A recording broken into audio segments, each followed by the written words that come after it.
The text arrived while I was standing in the organic turkey aisle at Whole Foods, comparing prices on heritage birds that cost more than my first car payment. Don't come to Thanksgiving. Chelsea says it would be awkward. We'll call you after the holidays. 23 words that shattered my heart and ignited a fury I didn't know I was capable of feeling. My son Nathan, the boy I'd raised alone after his father walked out, the young man whose MBA I'd funded by working double shifts at the hospital for 3 years straight, had just uninvited me from Thanksgiving via text message. Not a phone call. Not a face-to-face conversation. A text. As if I were some distant acquaintance whose presence might disturb the ambience of his perfect suburban dinner party. What he didn't know was that I held power of attorney over the trust fund his grandmother had left him, the one I'd been managing since he turned 21, the one that currently held $873,000. So yes, I went to his bank that very afternoon. But what I discovered there changed everything I thought I knew about my son, his wife, and the real reason they wanted me out of their lives. Before we jump back in, tell us where you're tuning in from, and if this story touches you, make sure you're subscribed, because tomorrow, I've saved something extra special for you. My name is Grace Whitmore, and at 59, I've been a pediatric surgeon for 31 years. I've saved hundreds of children's lives, held crying parents in hospital corridors, and witnessed both miracles and tragedies that would break most people. But nothing in my medical career prepared me for the betrayal I was about to uncover from my own child. After Nathan's father Marcus left us when Nathan was 7, claiming that family life was suffocating his artistic ambitions, I rebuilt our world from scratch. Every school play, every baseball game, every science fair project, I was there. I learned to throw a curveball from YouTube videos because Nathan wanted to pitch. I stayed up until 3 in the morning helping him build a replica of the Colosseum out of sugar cubes for his 7th grade history project. I was mother, father, cheerleader, and provider all rolled into one exhausted but determined woman. The sacrifices I made weren't unique to single mothers everywhere, but they were absolute. I turned down a fellowship in cardiac surgery because it would have meant relocating during Nathan's senior year of high school. I dated exactly twice in 15 years. Both relationships ending when I realized they would complicate Nathan's life. My entire existence revolved around giving my son opportunities one never had, around proving that a broken family didn't mean a broken future. When Nathan graduated from Northwestern with honors, I thought I'd done it right. When he landed a job at a prestigious consulting firm in Denver, I believed every sacrifice had been worth it. When he married Chelsea, a pharmaceutical sales representative with a smile as perfect as her credit score, I welcomed her with open arms despite the fact that she called me Grace from day one, never Mom, never even Mrs. Whitmore. The warning signs had been there, subtle as hairline fractures on an X-ray that only a trained eye might catch. The canceled lunches with excuses about client meetings that always seemed to fall on days I'd driven 2 hours to Denver to see them. The Christmas gifts that went from thoughtful to generic, then from generic to gift cards, then from gift cards to nothing at all with a mumbled apology about how busy the holidays were. The way Chelsea's jaw tightened whenever I mentioned anything from Nathan's childhood, as if his past before her was an affront to their carefully curated present. But I made excuses for all of it. Young couples need space. Career demands are overwhelming. Every family has its rhythm, and ours was just finding its beat. Standing in that grocery store, reading that text message for the 5th time as if the words might rearrange themselves into something less cruel, I realized I'd been lying to myself for 3 years. This wasn't about space or careers or rhythms. This was about erasure. Chelsea wanted me gone, and Nathan was willing to delete his own mother from his life to keep his wife happy. The organic turkey in my cart suddenly seemed absurd. I'd been planning to cook Thanksgiving dinner for them, arriving early to help Chelsea with the preparations she always found so stressful, staying late to clean up so they could relax. I'd already bought the ingredients for Nathan's favorite cornbread stuffing, the recipe his grandmother had passed down to me, the one Chelsea claimed gave her migraines from the sage. I abandoned the cart in the middle of the aisle and walked out of the store, my hands shaking as I called my best friend Rita from the parking lot. Rita had been warning me for 2 years that something was off about Nathan and Chelsea's behavior, but I dismissed her concerns as overprotective friend syndrome. Rita was a forensic accountant who saw fraud in every transaction and deception in every discrepancy, but this time, Her paranoia would prove prophetic. "Grace," she answered on the first ring, her voice immediately concerned. I'd texted her earlier about my Thanksgiving shopping plans, and she knew I should have still been in the store. "What happened?" "They uninvited me from Thanksgiving," I said, the words catching in my throat like swallowed glass. "By text." "Chelsea apparently finds my presence awkward." There was a pause, then Rita's voice turned steel cold, a tone I recognized from when she testified in court cases. "Get in your car and drive to my house right now. Don't go home. Don't call Nathan. Just come here." The urgency in her voice snapped me out of my emotional spiral. Rita didn't panic without reason. 20 minutes later, I was sitting in her home office, watching her fingers fly across her keyboard while she pulled up document after document on multiple monitors. She'd been investigating something for weeks but hadn't wanted to tell me without proof. Now, with Nathan's text as catalyst, she was ready to share what she discovered. "Remember when you asked me to help with your taxes last year?" Rita began, her eyes still fixed on the screens. "I noticed some unusual activity in the accounts connected to Nathan's trust fund. Nothing illegal, technically, but patterns that made me curious. So I did some digging." She turned one monitor toward me, showing a spreadsheet that might as well have been written in ancient Sumerian for all I understood it. "Nathan has been making large withdrawals from the trust account every month for the past 18 months. Almost $400,000 total." "That's impossible," I protested. "I would have seen that. I review the statements every quarter." Rita pulled up another document, this one showing the trust's official statements. "These are what you've been seeing. Now look at this." She opened a second window. "These are the actual bank records I obtained through my contacts." The numbers were completely different. "He's been sending you falsified statements," Rita explained, her voice gentle but firm. "Creating fake documents that show the trust intact while systematically draining it." The room spun slightly, and I gripped the edge of Rita's desk. "But why?" "He has a good job. Chelsea works. They drive expensive cars, live in that ridiculous house." "That's the interesting part," Rita continued, pulling up more records.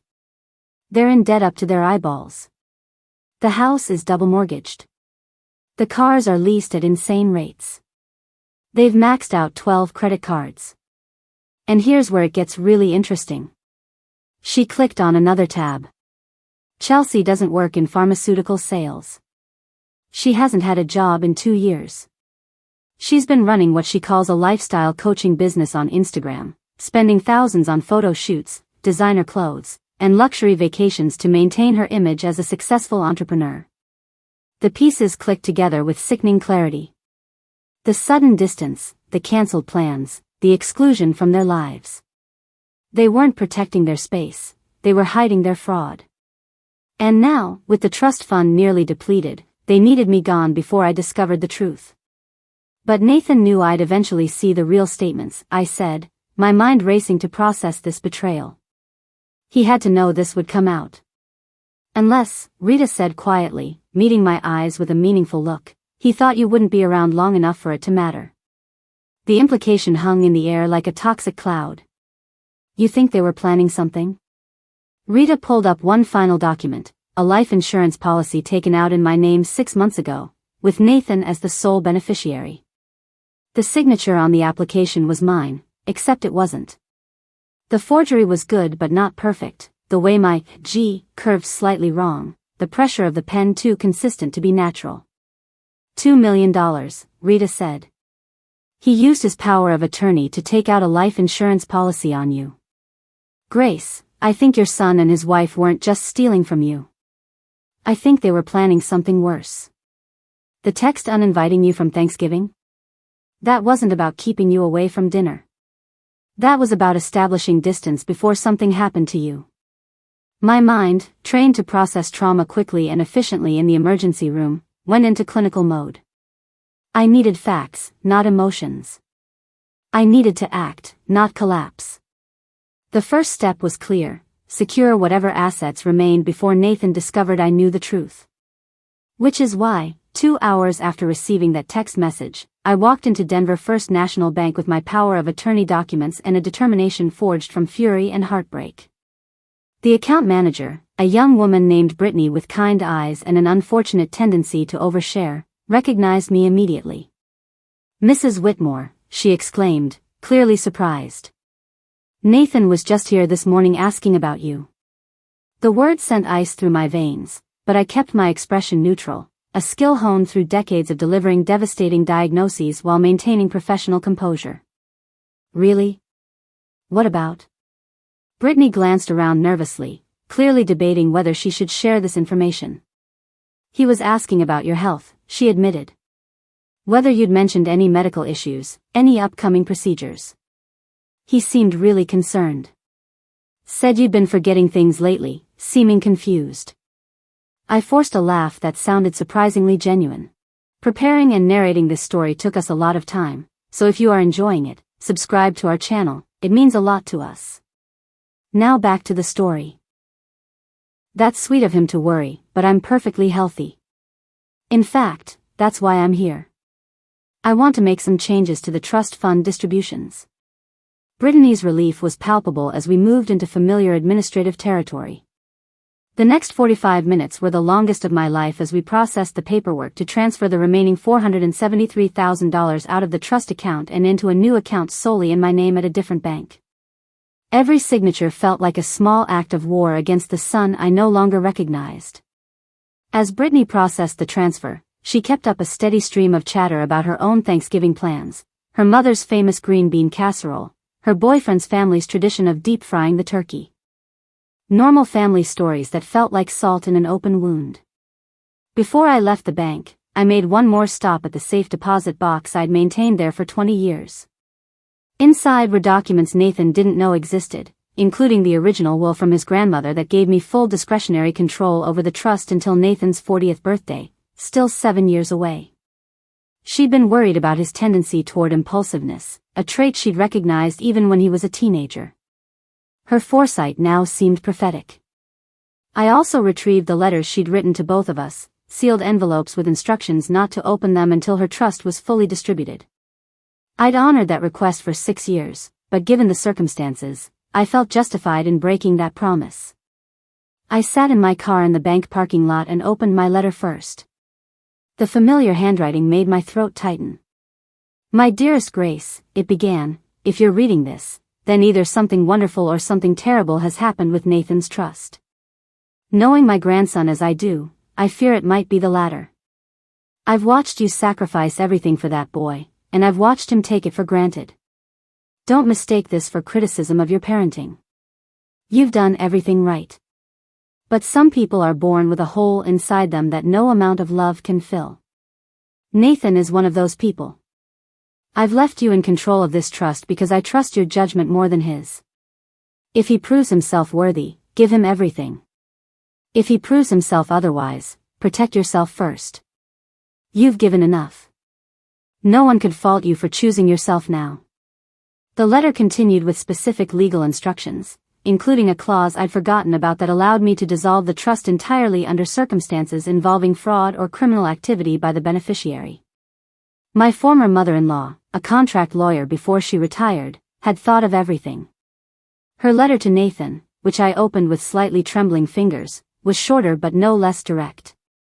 "Nathan," it read, "your mother has given you everything, and if you're reading this letter under difficult circumstances, it's likely because you've finally taken too much.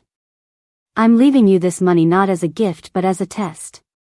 What you do with it will show who you really are. If you use it wisely, to build a life of meaning and integrity, then you'll have honored both your mother's sacrifices and my memory. If you squander it on shallow pursuits or, worse, betray the one person who has always stood by you, then you'll have proven that money can't buy character. Either way, the choice is yours. But remember, choices have consequences, and some betrayals can never be undone." Reading those letters in the fading afternoon light, I realized that I wasn't the only one who'd seen the truth about Nathan. His grandmother had recognized it too, had tried to protect both of us from this moment even from beyond the grave. But protection only works if the threat comes from outside. When the danger is your own child, no amount of foresight can prevent the wound. I drove home in a daze, my mind alternating between grief and rage, between maternal love and self-preservation.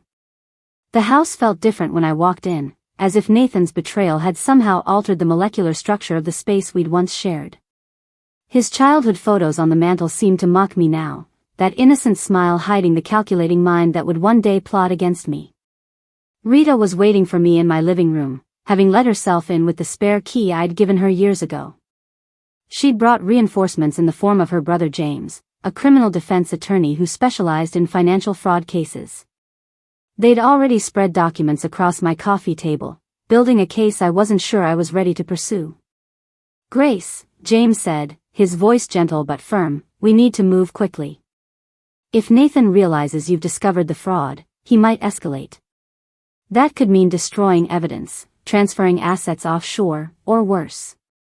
The "or worse" hung in the air, unspoken but understood. They were afraid Nathan might harm me to protect himself and Chelsea from prosecution. "We need to go to the police tonight," Rita added, her hand on my shoulder. "With what we have here, fraud, forgery, conspiracy, and possibly attempted murder if we can prove the life insurance policy was part of a larger plan, Nathan and Chelsea are looking at serious federal charges." Federal charges. My son. The baby I'd carried for 9 months, whose first word was "mama," whose fevered forehead I'd kissed 1,000 times, was now potentially facing federal prison. The cognitive dissonance was overwhelming. How does a mother's heart reconcile the child she raised with the criminal he'd become? My phone buzzed with another text from Nathan. "Mom, I'm sorry about earlier. Chelsea was just stressed about hosting. Of course you can come to Thanksgiving. We'll pick you up at noon." The whiplash of this reversal after the earlier rejection would have been confusing if I hadn't known about their financial desperation. They'd probably realized they needed to maintain the facade of a normal relationship while they figured out their next move. I showed the text to Rita and James. "Don't respond," James instructed. "Any communication could be used to manipulate you or could compromise our legal position. Let them wonder why you're not answering." As evening fell, we made the drive to the police station, my car following Rita's through streets I'd driven 1,000 times but that now felt foreign and threatening. Every shadow could be Nathan or Chelsea, every car behind us could be following us. Paranoia, I realized, was the natural consequence of discovering that the person you trusted most was capable of planning your demise. Detective Sarah Coleman was a woman about my age with sharp eyes and a no-nonsense demeanor that reminded me of the senior nurses I worked with at the hospital. She listened to our presentation without interruption, occasionally making notes or asking Rita to clarify a financial detail. When we finished, she leaned back in her chair and studied me with an expression I recognized from my own mirror, the look of someone who'd seen too much human cruelty to be surprised by it anymore. "Mrs. Whitmore," she said finally, "this is one of the most comprehensive fraud cases I've seen presented by a victim. Most people don't have this level of documentation when they come to us." "You can thank Rita for that," I replied, my voice steadier than I felt. "She's been investigating without my knowledge, trying to protect me from what she suspected." Detective Coleman nodded appreciatively at Rita, then turned back to me. "The evidence is strong, but I need to ask you a difficult question. Are you prepared to proceed with criminal charges against your son? Once we start this process, it will be very difficult to stop it. He could face 20 years or more if convicted on all charges." 20 years. Nathan would be in his 50s when he got out. His life, the life I'd sacrificed everything to build for him, would be effectively over. But then I thought about the life insurance policy, about the systematic theft, about the cruel dismissal from Thanksgiving designed to establish distance before something happened to me. He'd already destroyed that life himself. I was just holding him accountable for the wreckage. "Yes," I said, the word coming out stronger than expected. "I want to proceed with charges." The detective nodded and called in additional officers to begin the formal process. As I gave my statement, each word felt like another nail in the coffin of my relationship with Nathan. But with each word, I also felt something else, a loosening of the grip he'd held on my heart, a freedom from the exhausting work of loving someone who saw me only as a resource to be exploited. It was nearly midnight when we finally left the police station. Detective Coleman had assured us that arrest warrants would be issued for Nathan and Chelsea within 24 hours. She'd also arranged for increased patrols around my house and suggested I stay with Rita for a few days as a precaution. As we drove to Rita's house, my phone lit up with call after call from Nathan. When I didn't answer, the text started. "Mom, where are you? We're worried. Mom, please call me back. This isn't like you. Mom, I'm coming to the house to check on you." That last text sent both Rita and me into panic mode. If Nathan went to the house and found it empty, he might realize I was onto him. We called Detective Coleman, who dispatched officers to my house immediately. They arrived just as Nathan was breaking in through the back door, claiming he was worried about my safety. The officers, aware of the pending warrant, detained him for questioning but didn't arrest him yet. They needed the warrant to be officially processed first. Nathan called me from the police station, and this time, on Detective Coleman's advice, I answered. "Mom," he said, his voice frantic, "what's going on?" "The police are saying someone reported a break-in at your house." "I was just checking on you. You weren't answering your phone." "I'm fine, Nathan," I replied, surprising myself with how calm I sounded. "I was having dinner with Rita. We must have lost track of time." There was a pause, and I could practically hear him calculating his next move. "That's not like you," he said finally. "You always answer your phone." "People change, Nathan. Sometimes they have to."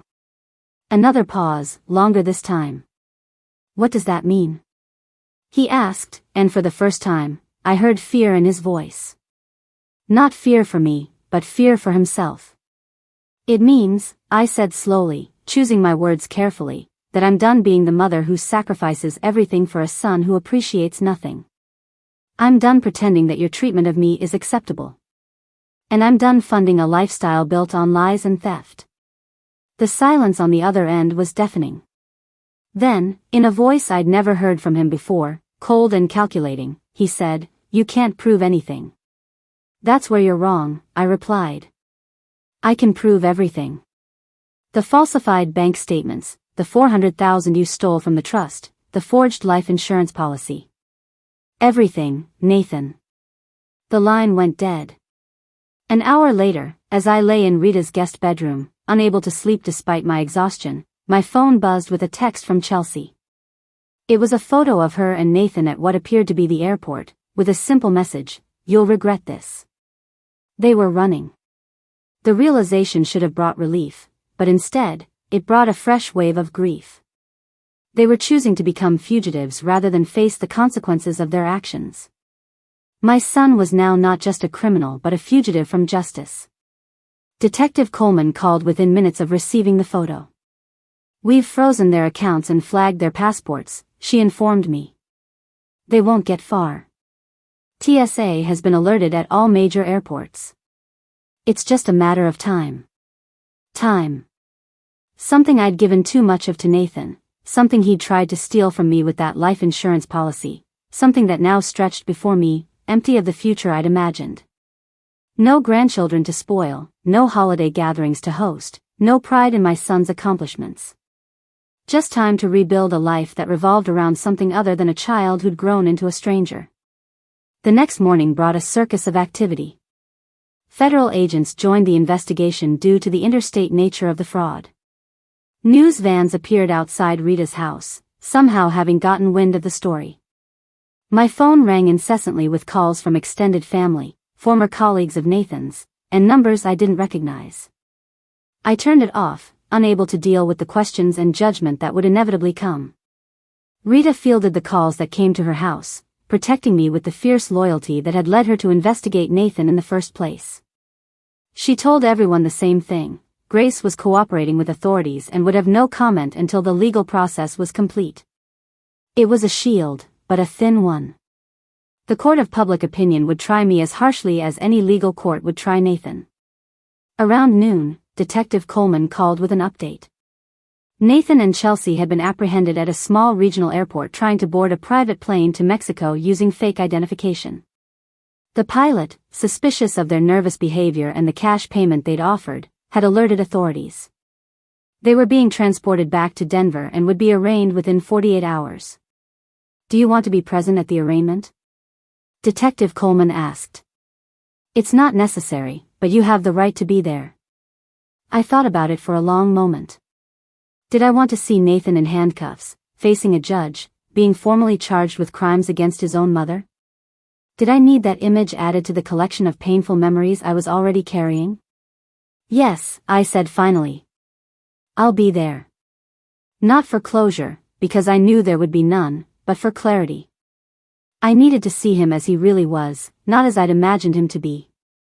The arraignment was set for Friday morning, the day after Thanksgiving. The irony wasn't lost on me. While other families were enjoying leftover turkey and sharing what they were grateful for, I'd be watching my son be formally charged with multiple felonies. Rita's family, sensing my pain despite my attempts to hide it, invited me to their Thanksgiving dinner. It was a generous offer, but I couldn't bear the thought of sitting at someone else's family table, watching their children interact with love and respect while my own son sat in a jail cell. Instead, I spent Thanksgiving alone in Rita's guest room, ordering Chinese takeout and reading through old letters and cards Nathan had sent me over the years. Mother's Day cards filled with generic messages that I'd once treasured but now seemed hollow. Birthday cards with hastily scrawled signatures and no personal messages. The evolution from love, Nathan to eventually just N was documented in ink, a paper trail of emotional distance I'd refused to acknowledge. The one that broke me was a handmade card from when he was 8, constructed from purple construction paper and too much glitter.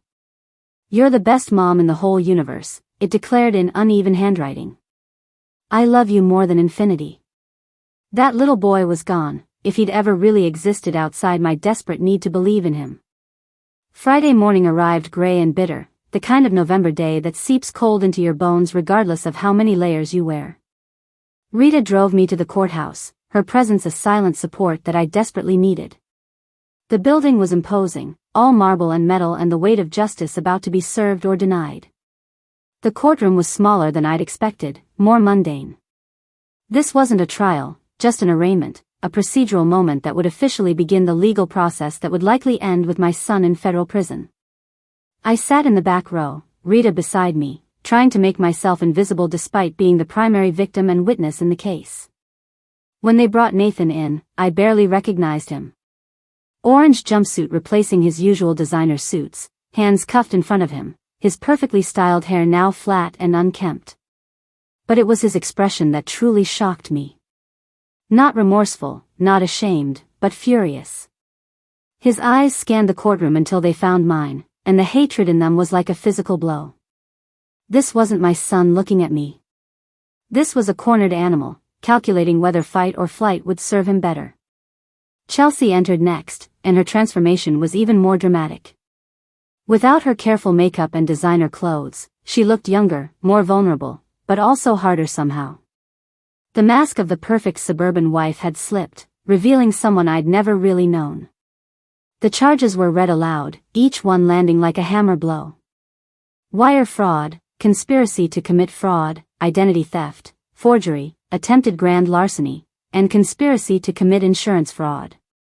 The prosecution indicated more charges might be added as the investigation continued. When asked how they pleaded, both Nathan and Chelsea responded with clear, defiant voices, "Not guilty."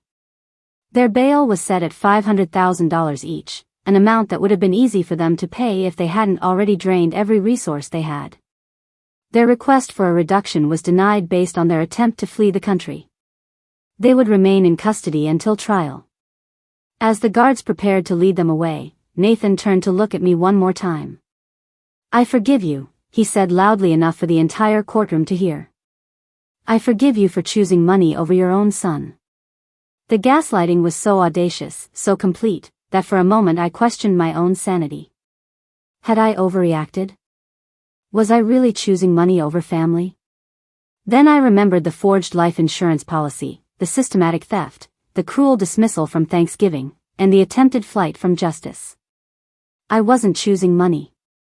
I was choosing truth, choosing justice, choosing to stop enabling someone who would have watched me die for a $2 million payout. I stood as he was led away, meeting his gaze steadily. "I forgive you too, Nathan," I said, my voice carrying across the courtroom. "I forgive you for becoming someone I don't recognize. I forgive you for taking my love and turning it into a weapon against me. And I forgive myself for taking this long to stop you." The hatred in his eyes flickered, replaced for just a moment by something that might have been surprise or even fear. Then he was gone, led back to a cell where he would wait for a trial that would determine the rest of his life. Outside the courthouse, the November air felt cleaner somehow, as if acknowledging the truth had literally cleared the atmosphere around me. Reporters had gathered, but Rita and I slipped out a side entrance, avoiding their questions and cameras. There would be time for public statements later, carefully crafted by the lawyer James had recommended. For now, I just needed to breathe. That afternoon, I returned to my house for the first time since discovering Nathan's betrayal. It felt like a museum of a life that no longer existed. The pictures on the walls, the certificates of achievement, the trophy from Nathan's high school debate championship, all artifacts of a relationship that had been dead long before I'd realized it. I began the process of reclaiming my space, not by destroying memories but by recontextualizing them. The photos went into a box, not thrown away but no longer displayed. The room I'd kept as Nathan's despite him having not lived here in years became my office, a space for the consulting work I'd been offered but had turned down because it would mean less availability for my son. The china I'd saved for special family dinners that never happened anymore got donated to a women's shelter. Someone else's family could create real memories with them. As I worked, my phone rang with a number I didn't recognize. Against my better judgment, I answered. It was Denise, Chelsea's mother, a woman I'd met exactly 3 times despite our children being married for 4 years. "Grace," she began, her voice tight with barely controlled emotion, "I'm calling to apologize. We knew Chelsea had problems, had always had problems with money and truth and taking responsibility. But we thought marriage would settle her, that Nathan's stability would be good for her. We never imagined she'd corrupt him instead. The revelation shouldn't have surprised me, but it did. You knew she had issues and didn't warn us?" There was a long pause. "We were just so relieved someone else was taking responsibility for her," Denise admitted. "We'd been enabling her for 25 years, bailing her out of one disaster after another. When she met Nathan, when we saw how you supported them both, we thought our nightmare was over. But we just passed it on to you. I'm so sorry." After she hung up, I sat in my newly claimed office, processing this final piece of the puzzle. Nathan and Chelsea hadn't found each other by accident. 2 parasites had recognized each other, had seen in their partnership an opportunity to feed off others more efficiently together than alone. My enabling had met Chelsea's parents' enabling, creating a perfect storm of entitlement and exploitation. The trial was set for 3 months away, which meant 3 months of preparation, depositions, and reliving every painful moment of discovering my son's betrayal. James had connected me with a victim's advocate named Patricia, a soft-spoken woman whose gentle demeanor belied a spine of steel. She would guide me through the legal process, help me prepare for testimony, and provide the emotional support that Rita couldn't always offer despite her best intentions.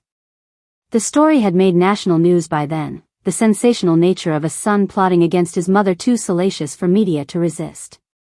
I received hundreds of messages from other parents who'd experienced similar betrayals, though few as extreme as mine. Their stories were heartbreaking confirmations that I wasn't alone, that sometimes the children we sacrifice everything for become strangers who see us only as resources to be consumed. One message stood out, from a woman named Margaret whose daughter had stolen her identity and racked up $300,000 in debt.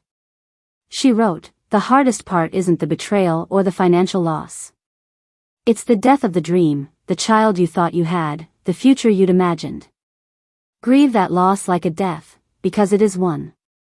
But then, when you're ready, build something new. Not a life waiting for them to change, but a life complete without them. That's not giving up on them. That's choosing yourself." I printed that message and kept it on my desk, reading it whenever my resolve wavered, whenever the mother in me wanted to drop all charges and try to fix Nathan one more time. 2 weeks before the trial, I received a letter from Nathan through his lawyer. It was a negotiation, though he dressed it up as an apology. "Mom, I know things have gotten out of hand. I never meant for it to go this far. Chelsea influenced me, pushed me to do things I knew were wrong. If you drop the charges, I'll testify against her.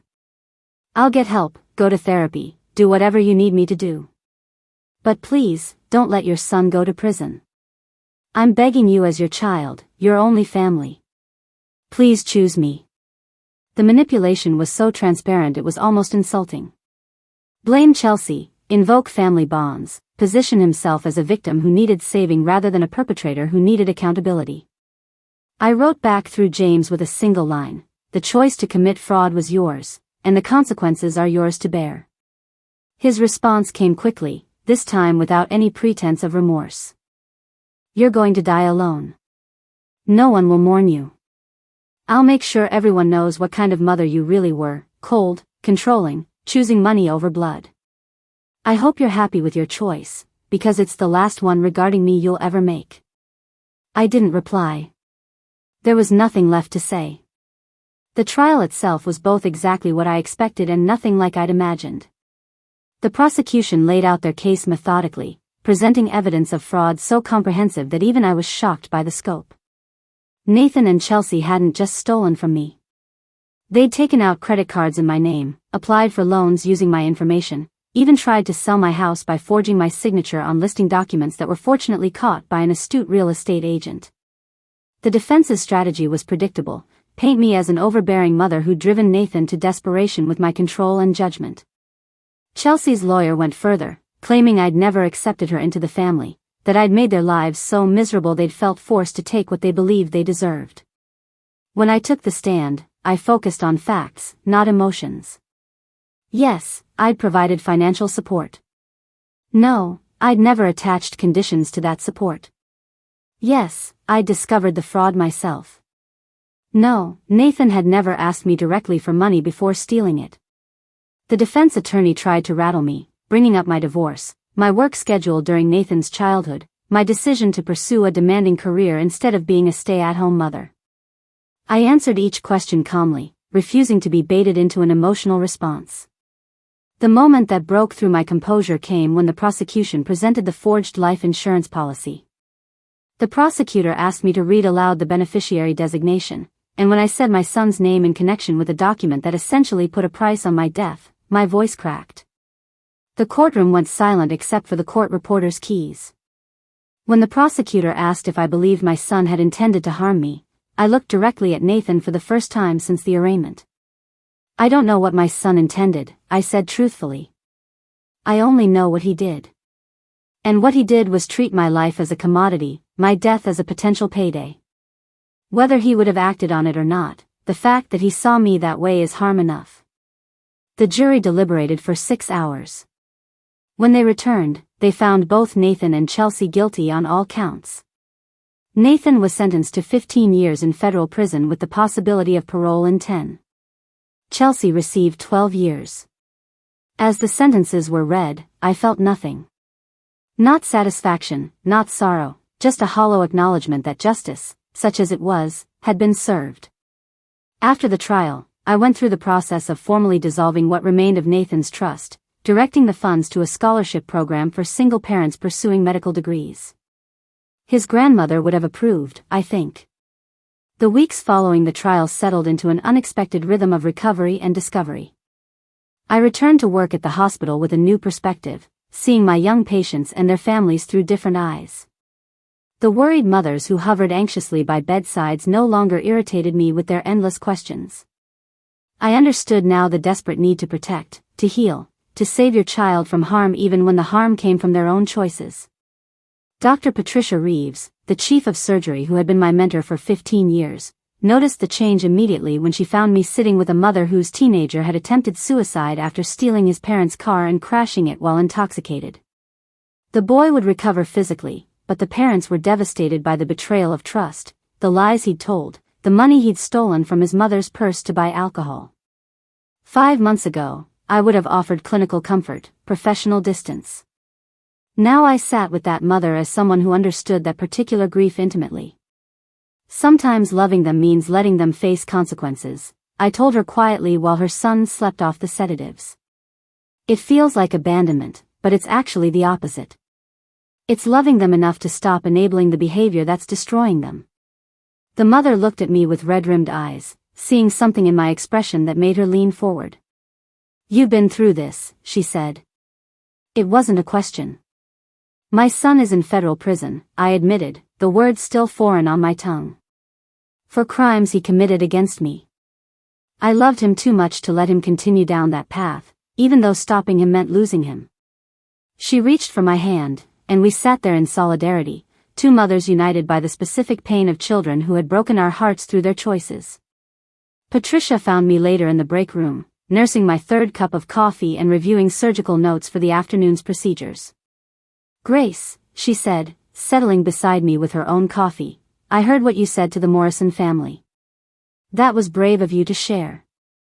"It wasn't bravery," I replied. "It was necessity. She knows I understand in a way that others can't." Patricia studied me over her cup, her sharp eyes missing nothing. "You've been different since you came back." "Not worse, just different. More present somehow." I considered her observation. For years, I had existed in a state of partial attention, always holding part of myself in reserve for Nathan's next crisis, his next need, his next disappointment. Even during surgeries, some part of my mind would wonder if he was okay, if Chelsea was treating him well, if they needed anything. That constant low-level anxiety had been my baseline for so long that its absence felt like a superpower. I could focus completely on the task at hand, whether it was a complex cardiac repair or a simple consultation. "I've been seeing someone," I admitted to Patricia. "A therapist who specializes in family trauma and betrayal. Dr. Marcus Chen, recommended by the victim's advocate. He's been helping me understand the patterns that led to enabling Nathan for so long." Patricia nodded approvingly. She had suggested therapy years ago when Robert died, but I'd been too proud, too convinced I could handle everything myself. That same pride had blinded me to Nathan's transformation from troubled young man to calculating criminal. Marcus had introduced me to the concept of pathological entitlement, the belief that one deserves special treatment, resources, and consideration regardless of one's own behavior or contribution. It described Nathan perfectly, but more importantly, it helped me understand my own role in fostering that entitlement. "You gave him everything he wanted before he knew he wanted it," Marcus had said during our third session. "He never had to struggle, never had to problem solve, never had to face disappointment and learn to cope with it. In trying to give him a perfect childhood, you accidentally prevented him from developing resilience and character." The guilt from that realization had been crushing initially. Every sacrifice I'd made, every opportunity I'd provided, had ultimately contributed to his downfall. But Marcus helped me reframe it. "You loved him the best way you knew how with the tools you had at the time. The fact that those tools were insufficient doesn't make your love wrong. It makes you human." 3 months after the trial, I received an unexpected call from the federal correctional facility where Nathan was serving his sentence. Not from Nathan, but from the prison chaplain, Father Miguel Santos. "Mrs. Whitmore," he began carefully, "I'm calling about your son. Before you worry, he's physically fine. But I thought you should know he's been attending my counseling sessions, and he's asked me to reach out to you." My immediate instinct was suspicion. Nathan had never shown interest in religion or counseling before. This had to be another manipulation, another angle to work. "What does he want?" I asked, not bothering to hide my skepticism. Father Santos paused before answering. "He wants to apologize. Really apologize, not negotiate or manipulate. But he understands if you're not ready to hear it. He asked me to tell you that he's finally understanding what he put you through, and he doesn't expect forgiveness. He just wants you to know that he's beginning to comprehend the magnitude of what he's done." I thanked Father Santos and ended the call, then immediately called Marcus for an emergency session. The possibility of Nathan's genuine remorse terrified me more than his hatred had. Hatred was clean, simple. It maintained the boundary between us. But remorse? Genuine change? That opened doors I'd sealed shut for my own survival. Marcus helped me process the complexity of my reaction. You're afraid that if he's really changing, you'll feel obligated to forgive him, to rebuild the relationship, to sacrifice yourself again for his redemption. But Grace, his change, if it's real, doesn't obligate you to anything. You can acknowledge his growth without participating in it. You can wish him well from a distance. Your healing is not dependent on his. I decided not to respond to Father Santos's call. Not yet. Maybe not ever. Nathan's journey to redemption, if that's what this was, would have to proceed without me as his audience or his absolution. 6 months after the trial, I did something I hadn't done since Robert's death. I went on a date. Dr. William Harrison was a cardiac surgeon from Presbyterian who had been trying to get my attention for 2 years. He was divorced, with adult children who lived across the country, and he understood the complicated grief of family betrayal. His ex-wife had hidden a gambling addiction that had cost them their retirement savings and their marriage. Our first dinner lasted 4 hours, not because of romance but because we finally had someone who understood the specific shame of being betrayed by someone who was supposed to love you. It's not just the betrayal, Williams said over wine, articulating something I'd struggled to express. It's the questioning of every memory, every moment. Were they always capable of this? Were there signs I missed? Was any of it real? I knew exactly what he meant. Every happy memory with Nathan was now tainted with doubt. When he'd hugged me at his college graduation, was he already calculating how much he could take from me? When he'd called on Mother's Day, was it genuine affection or maintaining access to resources? The not knowing was almost worse than the crimes themselves. William and I continued seeing each other, not rushing toward anything but finding comfort in shared understanding. He didn't pressure me to talk about Nathan, but he also didn't flinch when I did. He understood that my son was both my greatest love and my deepest wound, that both things could exist simultaneously without cancellation. Rita initially worried that I was using William as a crutch, another distraction from dealing with my pain. But she changed her mind when she saw how our relationship actually encouraged me to face things I'd been avoiding. William had done the work of rebuilding after betrayal. He showed me it was possible without minimizing how hard it would be. The 1-year anniversary of the Thanksgiving text arrived with unexpected emotional weight. I'd thought I was past the acute grief, but the date triggered a full replay of that moment in the grocery store. The shock, the disbelief, the rage that had started everything. This time, though, I wasn't alone. Rita, William, Patricia, even James and Detective Coleman had reached out, knowing the significance of the date. I'd built a new family of choice, people who showed up not from obligation but from genuine care. That evening, I did something I'd been considering for months. I wrote Nathan a letter. Not to send, Marcus had been clear about that, but to express everything I needed to say without the expectation of response or resolution. Dear Nathan, I began, writing longhand on cream stationery that had been a gift from Robert years ago. Today marks 1 year since you uninvited me from Thanksgiving, 1 year since the facade we'd both been maintaining finally cracked. I want you to know that in a strange way, I'm grateful for that text. Not for the cruelty of it, but for the clarity it brought.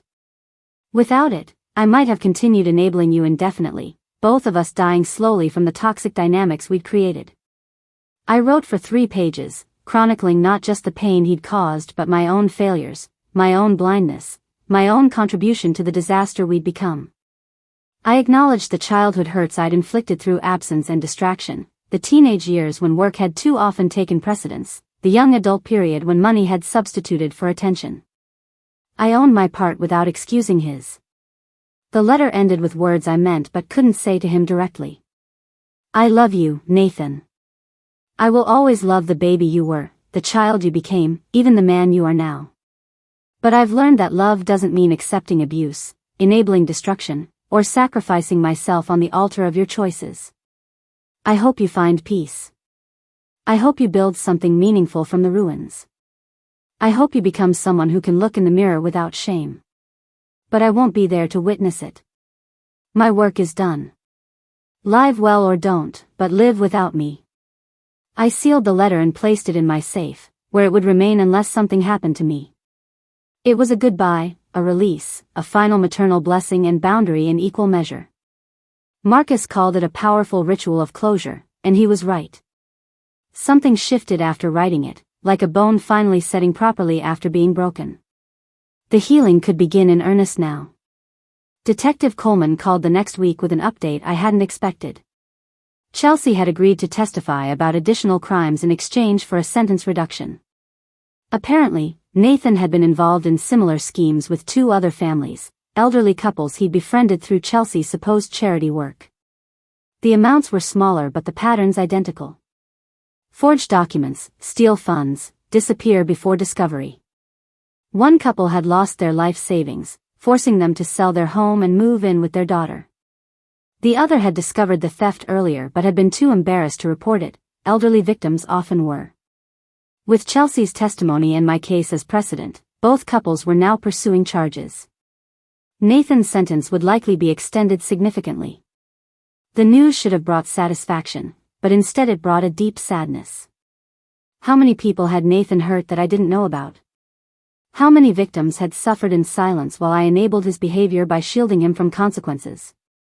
I reached out to both couples through Detective Coleman, offering to cover their legal fees and any immediate needs. It wasn't guilt money exactly, but it felt like appropriate restitution for my indirect role in their suffering. If I had stopped Nathan earlier, if I had recognized the signs and acted on them, these people might have been spared. The Johnsons, the elderly couple who had lost everything, invited me to coffee. They were in their 80s, high school sweethearts who had worked their entire lives for a modest retirement that Nathan had stolen in 6 months.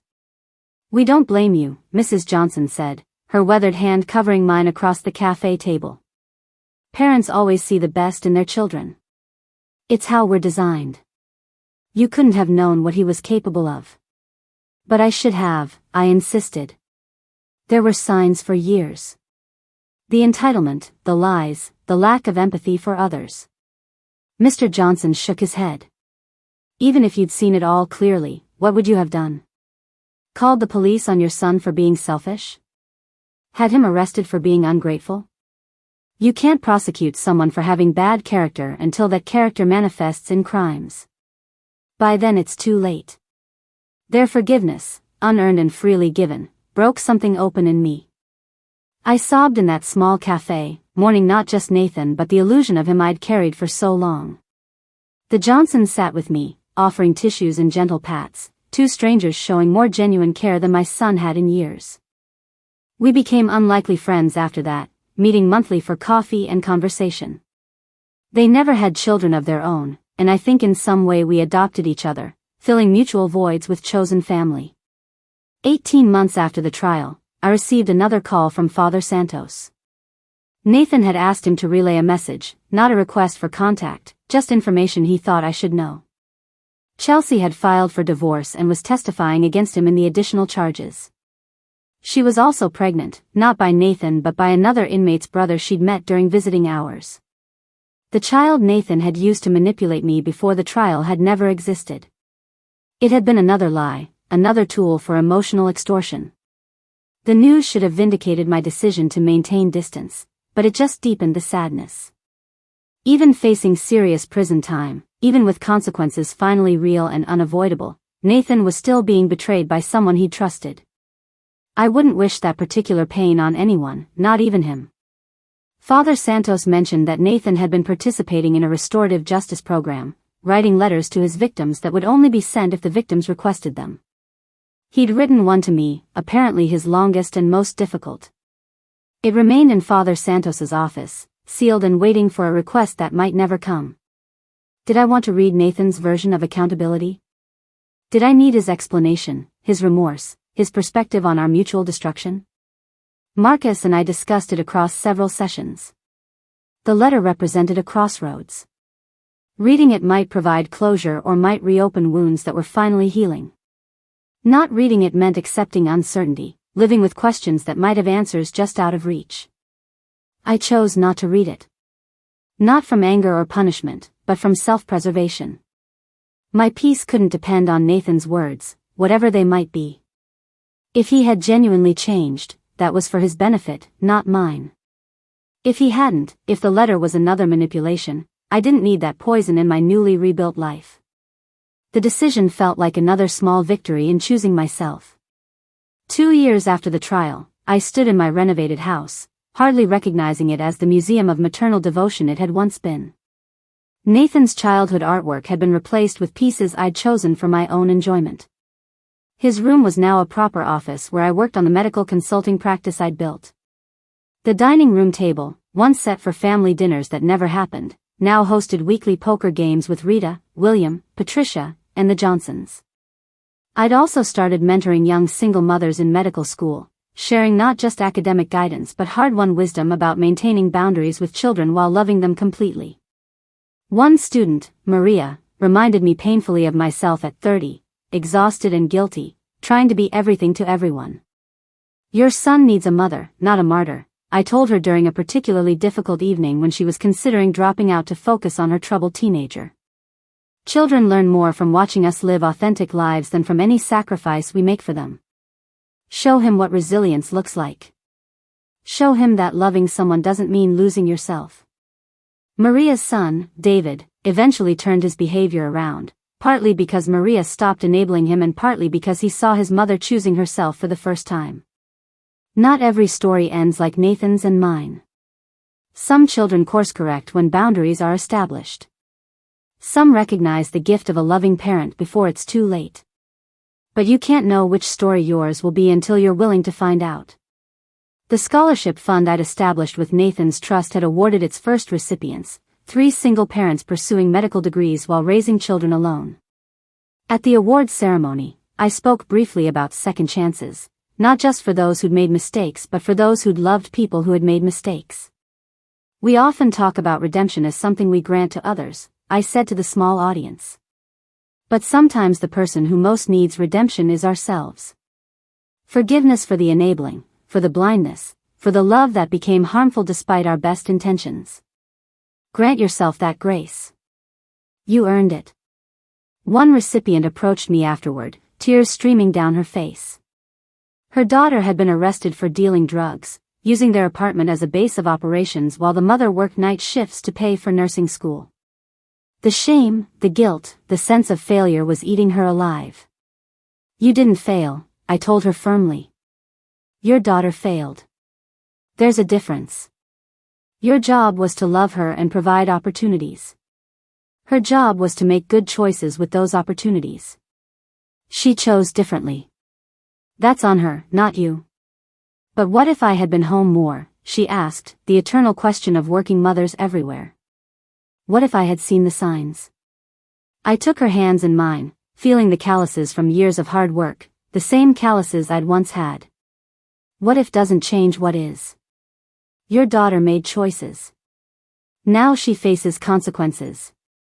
Your guilt won't reduce her sentence or change her character. Use that energy for something that matters, like finishing your degree and showing her that redemption is possible, but it starts with accountability. She nodded, not entirely convinced but willing to consider the possibility that her daughter's crimes weren't her fault. It would take time, therapy, and probably several more crises before she truly believed it. I knew because it had taken me the same journey to reach that understanding. 3 years after the trial, I received notice that Nathan had been approved for a prison work program. He was teaching basic accounting to other inmates, helping them prepare for employment after release. The irony wasn't lost on me, Nathan teaching financial responsibility while serving time for financial crimes. But perhaps that was exactly the right position for him.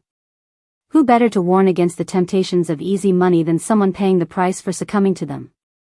Father Santos called occasionally with updates I hadn't requested but found myself grateful to receive. Nathan was pursuing his own degree through correspondence courses. He'd started a support group for inmates who had committed crimes against family members.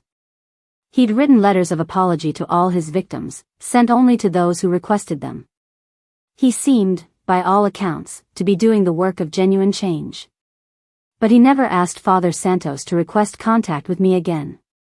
That, more than anything, suggested real growth. He was respecting my boundary, accepting the consequences of his actions, moving forward without requiring my participation in his redemption. William proposed on the 4th anniversary of the Thanksgiving text, choosing the date deliberately. I want to replace that memory with something beautiful, he said, offering a ring that was modest by surgeon standards but perfect in its simplicity. I don't need grand gestures or expensive symbols.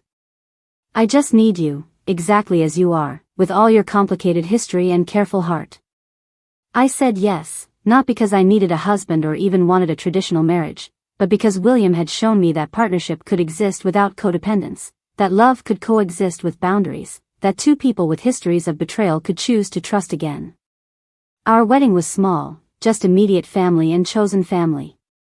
The Johnsons sat in the front row where parents traditionally would. Rita stood as my maid of honor, having threatened to organize an intervention if I didn't let her participate. Patricia officiated, having gotten ordained online specifically for the occasion. And in my bouquet, hidden among the roses and peonies, was a small forget-me-not, a silent acknowledgement of the son who wasn't there but who had, in his way, led me to this moment. Marcus had suggested the gesture, a way to honor the complicated truth that Nathan's betrayal had ultimately freed me to build this new life. During the reception, I stepped outside for a moment of solitude, looking up at the stars barely visible through the city's light pollution. Somewhere, a few hundred miles away, Nathan was probably lying in his cell, staring at the same sky through a small window. I didn't wish him pain or suffering. I didn't wish him anything except the chance to become someone better than he'd been. But I also didn't wish myself back into his life. That door had closed, not from cruelty but from wisdom. Some relationships die from betrayal. Others transform through it. But some, the most complicated ones, simply end. Not with hatred or forgiveness but with acceptance that what was can never be again. My phone buzzed with a text from Rita. Stop brooding and come dance with your husband. This is a wedding, not a therapy session. I laughed, tucking the phone away and returning to the reception. She was right. This was a celebration of choosing joy after sorrow, trust after betrayal, love after loss. Nathan had taken enough from me. He wouldn't take this too. 5 years after the trial, I received a letter forwarded through my lawyer. Nathan was being released early for good behavior and his work with the prison education program. He wasn't asking for contact or money or reconciliation. He was simply informing me as a courtesy, including documentation that he had housing and employment arranged in another state. The letter was formal, respectful, and completely devoid of manipulation. It ended with a simple statement. Thank you for loving me enough to stop enabling me. I understand now that your choosing justice over comfort was the most maternal act you could have performed under the circumstances. I wish you every happiness. There was no return address, no request for response, no door left open for future contact. Just closure, clean and final. I filed the letter with the others, the ones from the Johnsons, from Maria and her daughter who had reconciled after David served her time, from the scholarship recipients who had graduated and were now practicing medicine. Evidence that endings could become beginnings, that betrayal could birth boundaries, that sometimes the most loving thing you can do is let go completely. The last time I saw Nathan was not in person but in a news article Rita sent me 7 years after the trial. He had started a non-profit organization helping families identify and interrupt cycles of financial exploitation. The article included a photo of him speaking at a conference, looking older, harder, but also somehow clearer than I'd ever seen him. He was quoted as saying his own story was one of consequences finally catching up to choices, of a mother brave enough to hold him accountable when everyone else would have looked away. He didn't name me, maintaining my privacy even as he shared his journey. But I knew he was speaking to me across the distance, offering the only apology that mattered, a life lived differently. I didn't reach out. Neither did he. We had found our separate peace, our individual redemptions, our parallel but never intersecting paths forward. The boy who had texted "Don't come to Thanksgiving" had become a man who understood why I couldn't. The mother who had gone to his bank that day had become a woman who no longer needed to. The story that began with betrayal had ended with something harder but ultimately more honest than forgiveness. It had ended with freedom. Mine from enabling, his from entitlement, both of us from the toxic dance we'd perfected over years of mutual destruction. William found me that evening as I closed the laptop on the article, wrapping his arms around me from behind. You okay? He asked, knowing the weight of what I'd just read. I leaned into his warmth, feeling the solid reality of the life I'd built after Nathan, beyond Nathan, in spite of and because of Nathan. "I'm good," I said, and meant it completely for the first time since that Thanksgiving text 8 years ago. "Actually, I'm better than good. I'm free." Life has a peculiar way of circling back on itself, bringing unexpected symmetry to chaos. 8 years after Nathan's article about his nonprofit, 15 years after that devastating Thanksgiving text, I found myself standing in the Mayo Clinic's reception area, waiting for test results that would determine whether the chest pains I'd been dismissing for weeks were serious or just stress-related. At 74, I'd outlived both my parents, survived a brutal betrayal, rebuilt my life from ruins, and found late-blooming happiness with William. The idea that my body might betray me now, when I'd finally found peace, seemed cosmically unfair. Dr. Kenneth Morrison, a colleague from my surgical days who now headed cardiology, delivered the news with the gentle directness I'd once used with my own patients. 3 vessels significantly blocked, surgery recommended within the week, excellent prognosis if treated promptly but dangerous to delay. I processed the information clinically, already mentally arranging schedules, notifying work, preparing William for his role as caregiver. It wasn't until Kenneth asked about next of kin for the surgical forms that the reality hit me.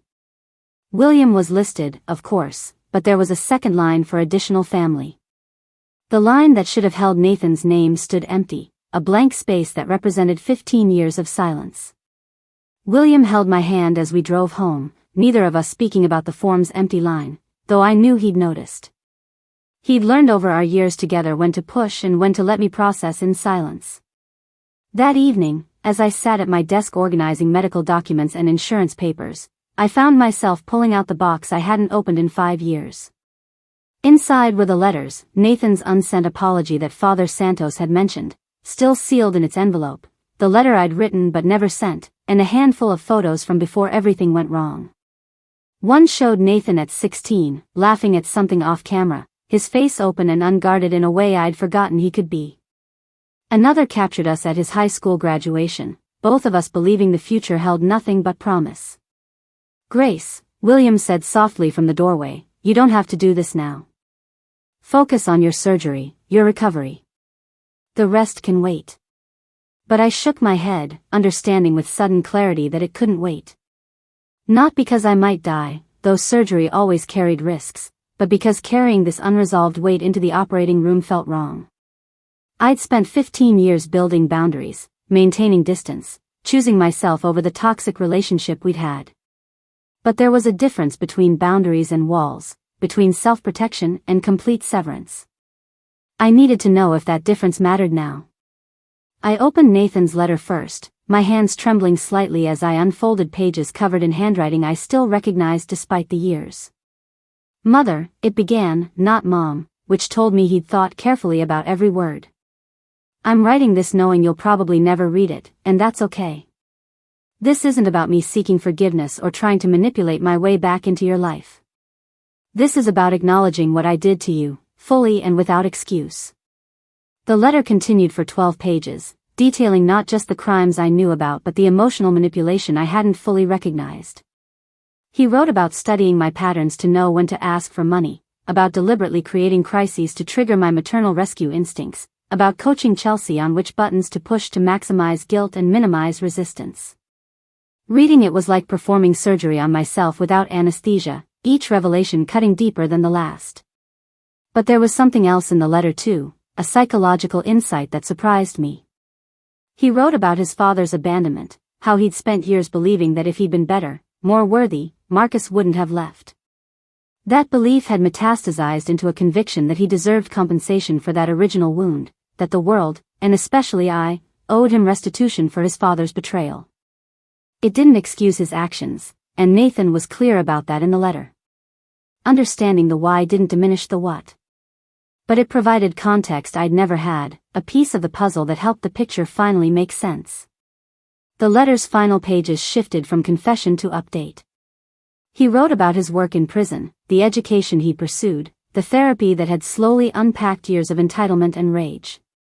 He described the nonprofit he planned to start, helping families identify financial exploitation before it destroyed relationships. He mentioned meeting a woman named Sarah, a social worker who volunteered at the prison and had become first a friend, then something more. She knew everything about his past and had chosen to stay anyway, seeing in him potential for redemption he was still learning to see in himself. He ended not with a request but with a simple statement. I'd become someone you might not recognize but who you deserved all along. Someone who takes responsibility, contributes rather than takes, and understands that love isn't measured by what someone gives you but by what you're willing to give up for them. You gave up enabling me, which was the greatest gift you could have offered. I'm trying to be worthy of that sacrifice. I set the letter aside and opened my laptop, searching for information about Nathan's nonprofit. The website was professional but modest, focusing on resources rather than personality. There were testimonials from families who'd been helped, statistics about financial exploitation within families, and a blog with practical advice for setting boundaries with adult children. Nathan's name appeared only on the About page, with a brief bio that mentioned his criminal history as the catalyst for his current work. There was a photo of the team, 5 people standing in front of a small office building. Nathan stood on the end, his arm around a woman with kind eyes and prematurely gray hair who must have been Sarah. He looked older, certainly, but also somehow younger, as if the weight he'd carried, maybe the same weight I'd carried, had finally been set down. I spent the next 3 days in contemplation, discussing it with William, with Rita, with Marcus who I'd continued seeing sporadically over the years. Each offered different perspectives, but all agreed on one point. Whatever I decided had to be for me, not for Nathan, not for some idealized reconciliation, but for my own peace heading into surgery. Rita, pragmatic as always, pointed out that Nathan hadn't tried to contact me despite having ways to do so if he'd really wanted. He was respecting the boundary I'd established, which suggested genuine change. William, who'd been through his own journey of complicated forgiveness with his ex-wife, reminded me that contact didn't have to mean reconciliation. It could simply mean acknowledgement, a brief crossing of paths before continuing on separate journeys. Marcus offered the most profound insight. You're not the same person who went to that bank 15 years ago, and from what you've learned, neither is Nathan. The question isn't whether you can forgive who he was, but whether you're curious about who he's become. Not as a mother, but as a human being witnessing another human being's attempt at redemption. The morning of my surgery, I made my decision. I asked William to send a simple message through Father Santos, who apparently still kept in touch with Nathan despite his release years ago. The message was brief. I read your letter. I'm having heart surgery today. I wanted you to know I don't carry anger anymore. Live well. I didn't include contact information or suggest future communication. I didn't offer forgiveness exactly, because some wounds create scars that forgiveness can't erase. But I offered something else, release. Release from the burden of my anger, from the weight of unfinished business between us. Whatever happened in surgery, I would go into it clean, carrying love for William, gratitude for the life I'd built, but no longer dragging the chain of resentment that had connected me to Nathan even in estrangement. The surgery went well, though recovery proved more challenging than my surgeon's pride wanted to admit. 3 days in cardiac ICU, a week in regular recovery, then home with William hovering and Rita bringing soup despite my protests that I was fine. It was during that recovery week that Sarah arrived. Not Nathan, but Sarah, carrying a small potted orchid and an uncertain expression. The nurses alerted me to a visitor who wasn't on my approved list but who said she had a message from my son. I could have refused, could have maintained the boundary even through proxy, but curiosity won. William helped me sit up, then discreetly left us alone, though I knew he'd stay close enough to intervene if needed. Sarah was smaller than she'd appeared in photos, with an energy that reminded me of the pediatric nurses I'd worked with, competent and caring in equal measure. She set the orchid on my bedside table, then sat carefully in the visitor's chair, clearly nervous but determined. Mrs. Whitmore, she began, then paused. Should I call you Dr. Whitmore? I'm not sure of the protocol here. Grace is fine, I said, appreciating her acknowledgement of the awkwardness. You're Sarah. From Nathan's letter. She nodded, visibly relaxing slightly. He wanted to come himself when Father Santos forwarded your message, but he wasn't sure if that would be welcome. So I volunteered to come instead, to bring you this." She pulled out an envelope, "and to answer any questions you might have. If you don't have questions, that's fine too. I can just leave this and go." I studied her, this woman who had chosen to love my son knowing everything he'd done. What did she see in him that made that choice possible? "Tell me about him," I said, surprising myself with the request. "Not the work or the redemption narrative. Tell me about the man you live with. Who is he when no one's watching?" Sarah's face softened, and I saw genuine affection there. "He's complicated," she said simply. "Brilliant with numbers but terrible with emotions. He cooks elaborate meals when he's stressed and can't sleep some nights, haunted by shame. He volunteers teaching math to kids in juvenile detention and comes home wrecked because he sees himself in them. He won't walk past homeless people without offering something, food, money, just acknowledgement." She paused, choosing her next words carefully. "He keeps one photo from his past, tucked in his wallet. It's of you and him at what looks like a science fair. He was maybe 12. You both look so happy. He says it reminds him that he was loved completely once and threw it away, and that's a mistake he won't make again." The image she painted was of someone I recognized and didn't, my son and a stranger simultaneously. I thought about asking more questions, about probing for details of this life he'd built, but realized I didn't need them. What I needed was simpler. "Is he happy?" I asked. "Actually happy, not performing happiness for others?" Sarah considered the question seriously. "Content might be more accurate. He's found purpose, stability, even joy sometimes.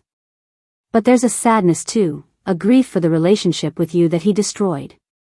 He doesn't expect to heal that grief. He says it's part of his accountability, carrying the weight of what he broke." We sat in silence for a moment, two women connected by complicated love for the same complicated man. Then Sarah stood, leaving the envelope on my bedside table. "That's from him," she said. "Not a request or manipulation, he was very clear about that. Just something he wanted you to have. My number's in there too, if you ever want to talk. Or if you need anything during recovery. We live about 2 hours away, close enough to help but far enough to respect boundaries." After she left, I waited until evening to open Nathan's envelope. Inside was a single sheet of paper and a check for $50,000. The note was brief. "This isn't about buying forgiveness or access. This is the first installment of what I stole. The nonprofit has been successful enough that I can begin repaying my debts, financial and otherwise. There will be more when I can manage it. Please don't return it. Let me do this one thing right." William found me crying over that check, not from sadness but from a complex mix of pride, grief, and something that might have been hope. My son, who had once stolen everything he could from me, was trying to make restitution. Not because he had to, the statute of limitations had long passed for civil recovery, but because he needed to for his own integrity. I deposited the check the next week, not because I needed the money but because refusing it would have denied Nathan the opportunity to make amends in the only concrete way available to him. The money went into the scholarship fund, helping another single parent pursue their dreams while raising children alone. Recovery from surgery took 3 months, during which I had plenty of time to think about paths forward. Nathan didn't contact me again, neither did Sarah, though I sensed they were waiting, not for invitation but for indication of what I needed. The boundary I'd established 15 years ago had been necessary for survival. But I wasn't surviving anymore. I was thriving. The question was whether my life had room for carefully controlled contact with the son who'd betrayed me but seemed to have genuinely changed. Rita advised caution. William supported whatever I decided. Marcus suggested I sit with the uncertainty until clarity emerged naturally. Clarity came unexpectedly during a session with Maria, the young doctor I'd mentored years ago whose daughter had been arrested for drug dealing. She brought her daughter Sophia to lunch, now 5 years clean and working as a substance abuse counselor. Watching them together, seeing the careful dance of rebuilt trust, the moments of tension when old wounds ached, but also the genuine affection and mutual respect they developed, I understood something crucial. Reconciliation didn't mean returning to what was. It meant building something entirely new, with different foundations and different expectations. Maria and Sophia would never have the mother-daughter relationship they'd once had. That had been destroyed by addiction and crime and betrayal. But they'd built something different, more conscious, more boundaried, but no less meaningful. That evening, I wrote Nathan a letter. Not long, not overly emotional, but clear in its intent. Nathan, I began, using his name directly for the first time in years.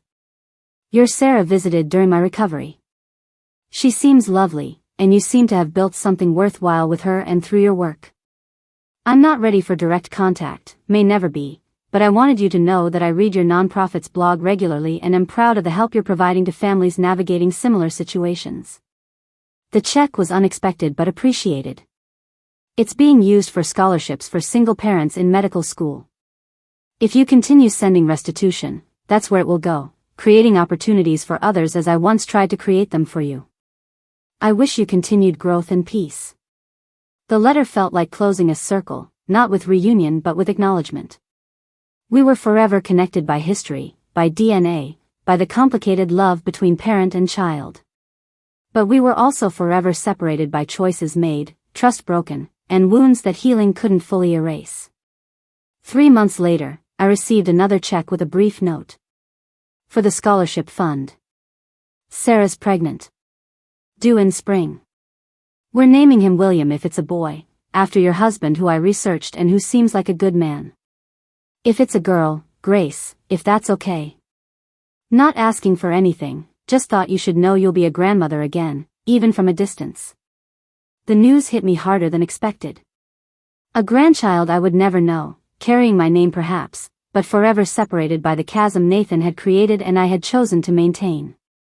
William held me as I processed this new grief, the generational loss that was another consequence of Nathan's choices and my necessary response to them. But there was something else in the grief too, a strange piece. Nathan was building a family, hopefully learning to be the father he'd never had, the partner I'd hoped he'd become. He would pour into this child what he'd failed to give to relationships before. And maybe, just maybe, he would break the cycle that had started with Marcus abandoning us, continued through Nathan's betrayal, and threatened to stretch into another generation. I sent back a single line through Father Santos. The name would be an honor. Blessings on your growing family. It was permission and boundary simultaneously. Use my name but don't expect my presence. Build your family but don't include me in it. Live your life fully but separately from mine.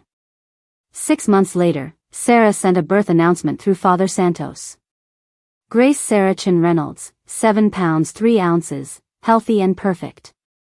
A photo was included, showing Nathan holding a tiny bundle, his expression soft with wonder and terror in equal measure.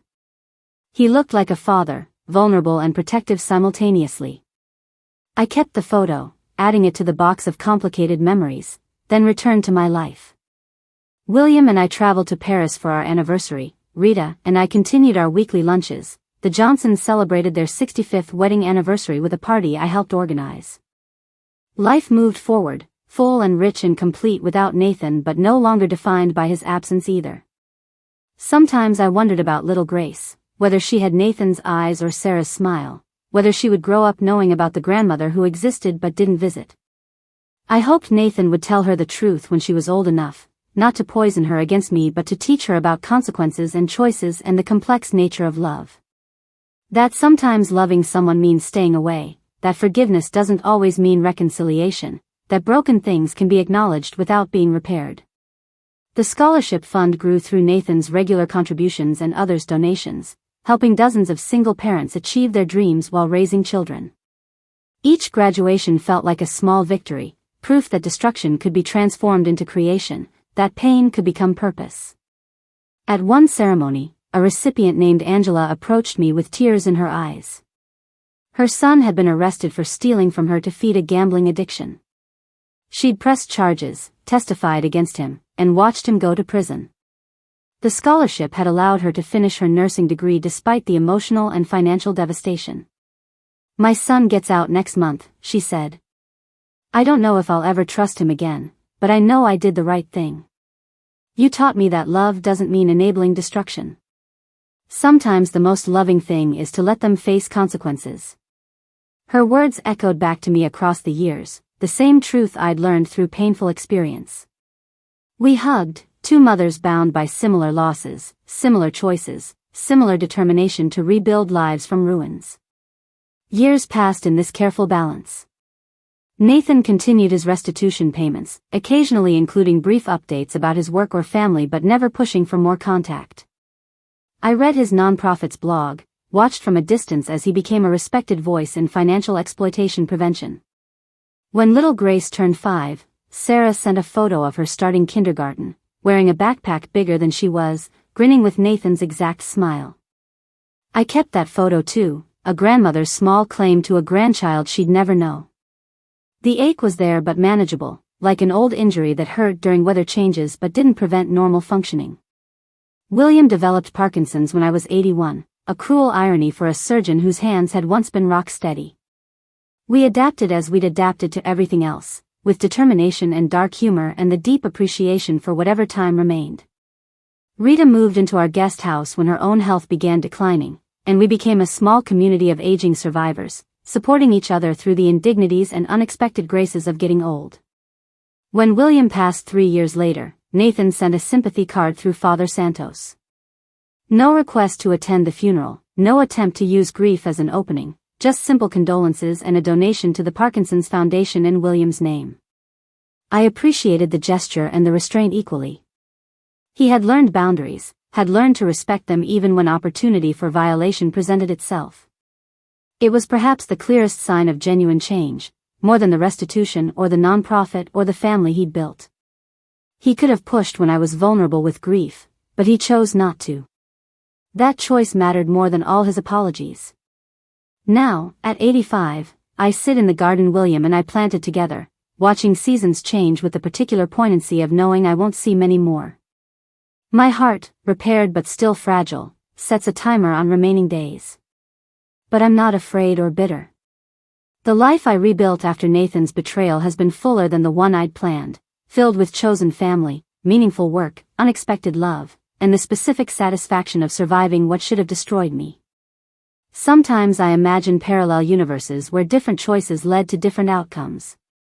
Where Nathan never betrayed me, where we maintained a complicated but intact relationship, where I knew my granddaughter as more than photos and distant updates. But this is the universe I inhabit, shaped by actual choices rather than imagined alternatives. And in this universe, I chose myself when choosing my son would have meant choosing destruction. That choice cost me a son, a granddaughter, a conventional family structure.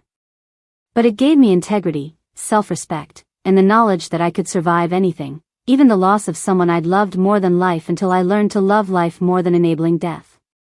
The Thanksgiving text that started everything feels like ancient history now, an artifact from another lifetime. The woman who stood in that grocery store, devastated by 23 words of rejection, has been replaced by someone harder but not bitter, wounded but not broken, alone in some ways but never lonely. That woman couldn't have imagined this life, couldn't have believed that exile from her son's world would lead to citizenship in a better one. But here I am, pruning roses William planted, preparing for dinner with Rita and the Johnsons, living fully in the life that emerged from the ashes of the one that burned. Tomorrow would have been Nathan's 50th birthday. In another universe, I might be planning a party, buying gifts, celebrating the milestone with my son. In this universe, I'll donate to the scholarship fund in his name, tend my garden, and have lunch with Maria and Sophia, watching their continued healing with satisfaction and hope. Different from what I'd planned but no less meaningful. A life reclaimed, rebuilt, and fully lived despite or perhaps because of the losses that shaped it. The call came at 3 a.m, that liminal hour when the veil between worlds feels thinnest and terrible news arrives with peculiar clarity. Rita's daughter Claire, her voice carefully controlled, informed me that Rita had passed peacefully in her sleep. A second stroke, quick and merciful, taking my closest friend before pain or decline could claim her. At 87, I understood death intellectually, had witnessed it countless times in my medical career, had lost William and now Rita. But understanding and accepting were different creatures entirely, especially at 3 a.m. when the darkness felt infinite and my remaining circle of connection grew smaller by one. The memorial service was held on a Thursday afternoon, the funeral home filled with people whose lives Rita had touched through her forensic accounting work, her volunteer efforts, her fierce loyalty to those she loved.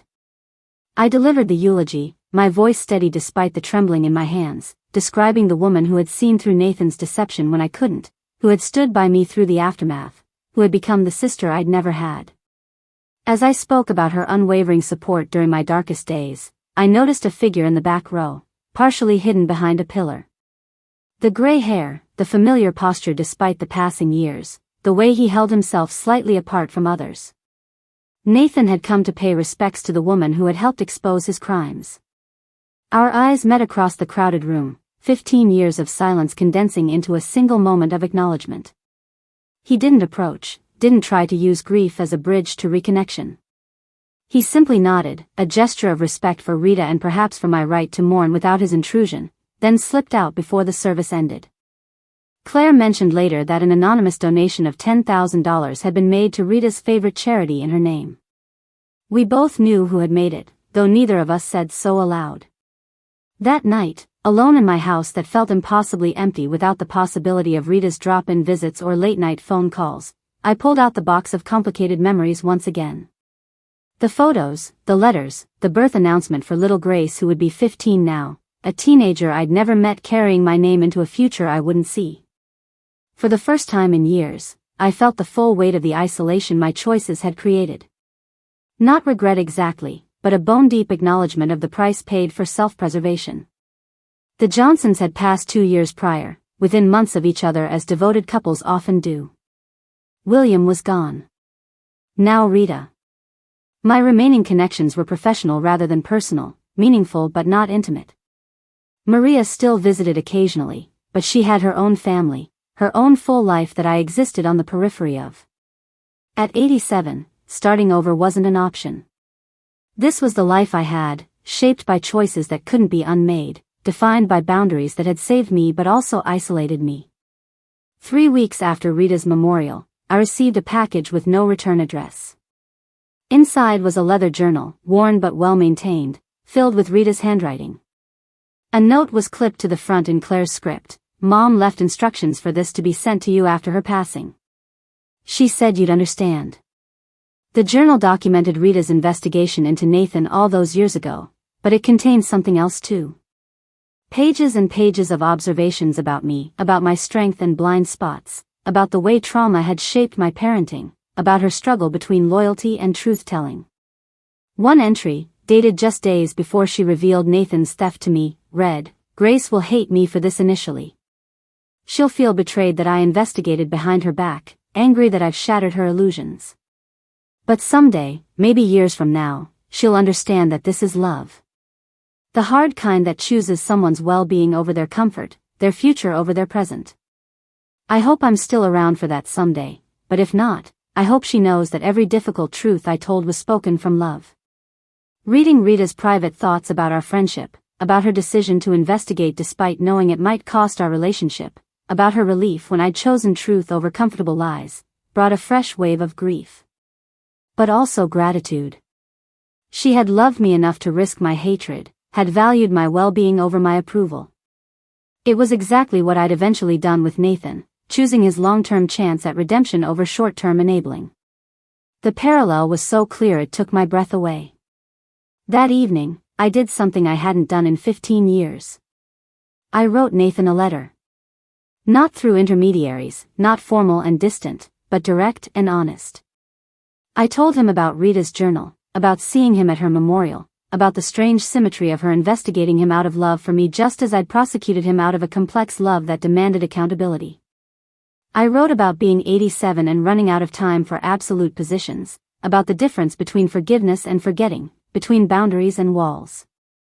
I ended with an invitation, carefully limited but genuine. If you'd like to have coffee, just once, to tell me about your daughter who carries my name, I would be willing to listen. Not reconciliation, not reopening what was closed, just a brief intersection of paths that had diverged long ago. I mailed it to his nonprofit's address, not knowing if he'd receive it, respond to it, or ignore it entirely. The sending felt like completion regardless of response, an acknowledgement that even the most necessary boundaries could have moments of permeability without crumbling entirely. 3 days later, my phone rang with a number I didn't recognize.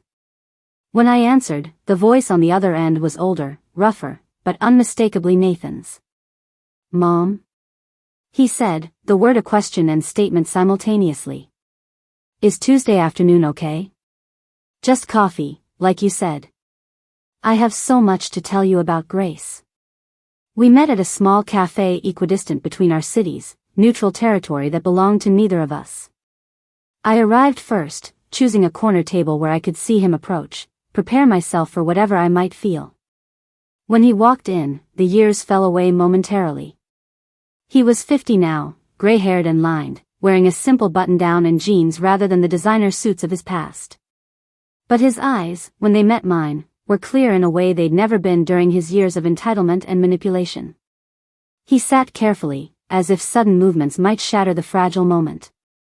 We looked at each other across the small table, 15 years of silence creating a chasm that coffee couldn't bridge.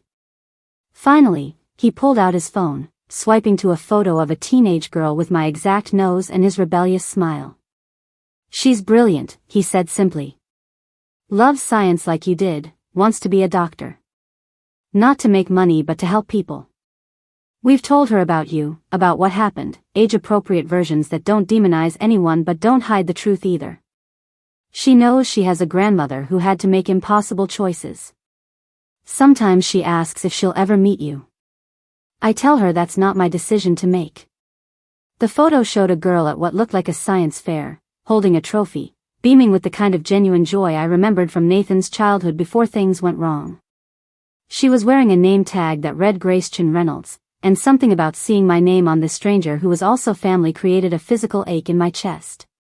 "Tell me more," I said, surprising myself with the hunger to know this grandchild I'd never meet. Nathan talked for an hour, showing photos, sharing stories, describing a daughter who was everything he hadn't been.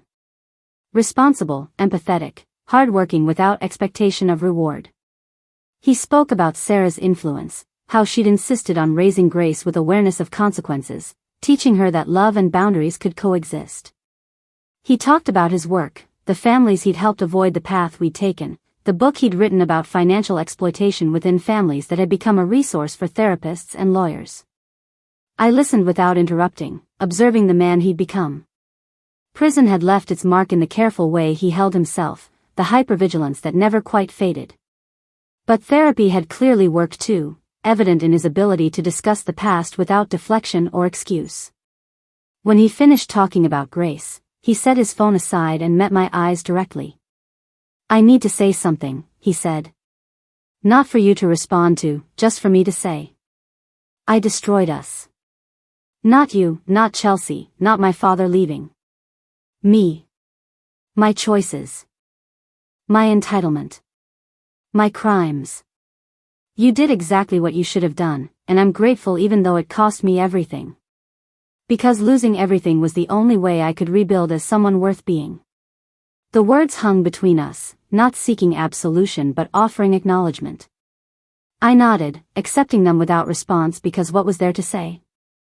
Some wounds create permanent alterations in relationship geography. We could acknowledge the wound, appreciate the healing that had occurred separately, but we couldn't pretend the landscape hadn't been forever changed. As we prepared to leave, Nathan pulled out an envelope. "These are recent photos of Grace," he said. "If you want them. No obligation to respond or reciprocate. Just thought you might like to have them." I took the envelope, our fingers briefly touching in the exchange. It was the first physical contact we'd had in 15 years, and it felt both foreign and familiar, like touching a stranger who shared your DNA. "Thank you for coming," he said, standing slowly. "For letting me tell you about her. She would have loved knowing you." Would have, past tense, acknowledgement that this meeting was not a beginning but a coda, a final note in a symphony that had ended years ago. We walked to our separate cars, neither suggesting future contact. There was nothing more to say, no relationship to rebuild. Just a shared acknowledgement of what had been lost and what had been separately found. Driving home, I thought about Grace, 15 years old, carrying my name and Nathan's redemption into a future neither of us would share with her. She would know of me but not know me, would carry genetic echoes of my determination and Nathan's intelligence, hopefully without the destructive patterns that had defined us. She was the best of what could emerge from the worst of what we'd been. That evening, I looked through the photos Nathan had given me. Grace at various ages I'd missed, first day of school, science fairs, family vacations to modest destinations, birthday parties with homemade cakes. Normal childhood moments that spoke to the stable life Nathan and Sarah had built from the ruins of his previous existence. In one photo, she was reading a medical textbook, her expression intensely focused in a way that reminded me of myself at that age. I created a new photo album, separate from the box of complicated memories. This one labeled simply Grace, containing the images of a granddaughter I'd never know but whose existence somehow completed a circle I hadn't known needed closing. She was proof that destruction could lead to creation, that even the worst mistakes could eventually generate something beautiful if accountability was accepted and change genuinely pursued. 2 months later, I had a minor stroke. Not fatal but clarifying, a reminder that my body was approaching its expiration date. The recovery was slow, my speech slightly slurred, my left hand weaker than before. Maria became my primary caregiver, insisting on moving into my guest house despite my protests. "You took care of me when I needed it most," she said firmly. "Now it's my turn." No arguments. The role reversal was humbling but also oddly comforting. Someone cared enough to help, not from obligation but from genuine affection built over years of chosen connection. As I recovered, I made final arrangements. The house would go to Maria, the remaining assets to the scholarship fund, personal items to various friends who had become family. There was one bequest that gave me pause, a trust fund I'd established years ago but never activated. I'd intended it for Nathan's children if he ever had them, but our estrangement had made it seem pointless. Now, knowing Grace existed, knowing she wanted to be a doctor, the fund took on new meaning. I arranged for it to be released when she turned 18, enough to pay for medical school without the crushing debt that might force her into choices driven by financial pressure rather than passion. The letter accompanying the trust was simple: for Grace Chin Reynolds, from a grandmother who loved you from a distance. Use this to become the healer I believe you're meant to be. No contact information, no suggestion of relationship, just a gift from the shadows of her history. Nathan would probably recognize the gesture when it arrived, would understand it as both gift and goodbye. Last things from someone preparing for their own last things. I hoped he wouldn't tell Grace until the money arrived, letting it be a surprise that might soften whatever stories she'd heard about the grandmother who chose justice over family. The final months passed in a gentle routine. Maria and I played cards in the evenings, shared meals and memories. I taught her surgical techniques on practice boards, my shaking hands still able to guide hers. She told me about Sophia's continued success, now married with children of her own, the cycle of redemption complete. The scholarship recipients visited regularly, bringing their own children to meet the woman who had made their education possible. One evening, as autumn settled over the garden, I sat in the chair where William used to read, watching the sun set through leaves turned gold and crimson. My heart, repaired but tired, beat its irregular rhythm. The letters were written, the bequests arranged, the complicated threads of my life woven into something resembling closure. Nathan was building something good from the ashes of what he'd burned.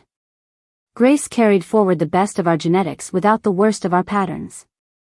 The scholarship fund would continue creating opportunities from the wreckage of our relationship. The text that had started everything, "Don't come to Thanksgiving," seemed like something from another lifetime, another woman's story. That woman in the grocery store, devastated by rejection, couldn't have imagined this ending. Not happy exactly, but complete. Not reconciled but resolved. The journey from that moment to this one had cost everything and given everything in return. Different gifts than expected but no less valuable for their unexpectedness.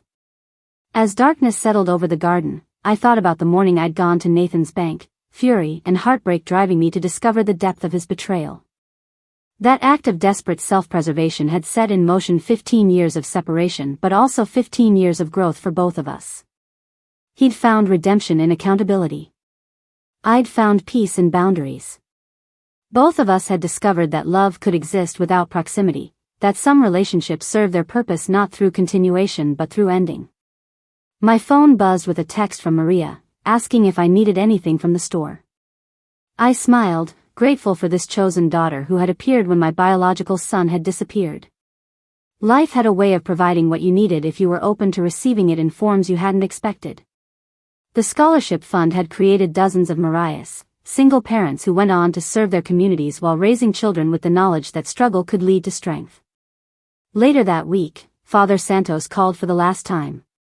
Nathan had asked him to check on me, having heard through unspecified channels about my stroke. He wanted me to know he was respecting my boundaries but was concerned for my well-being. If I needed anything at all, I just had to ask. Tell him I'm fine, I said, meaning it more than I ever had. Surrounded by chosen family, at peace with my choices, ready for whatever comes next. And Father, tell him his daughter's future is secure. He'll understand. Father Santos was quiet for a moment, then said softly, "You've both come so far from where you started. Perhaps that's its own form of reconciliation, growing separately toward the people you were meant to be." Perhaps it was. Not the reconciliation I'd once imagined, full of forgiveness and shared holidays and grandchildren on my knee. But reconciliation with reality, with consequences, with the truth that some breaks can't be repaired but can be transformed into something else. Nathan and I would never be mother and son in the traditional sense again.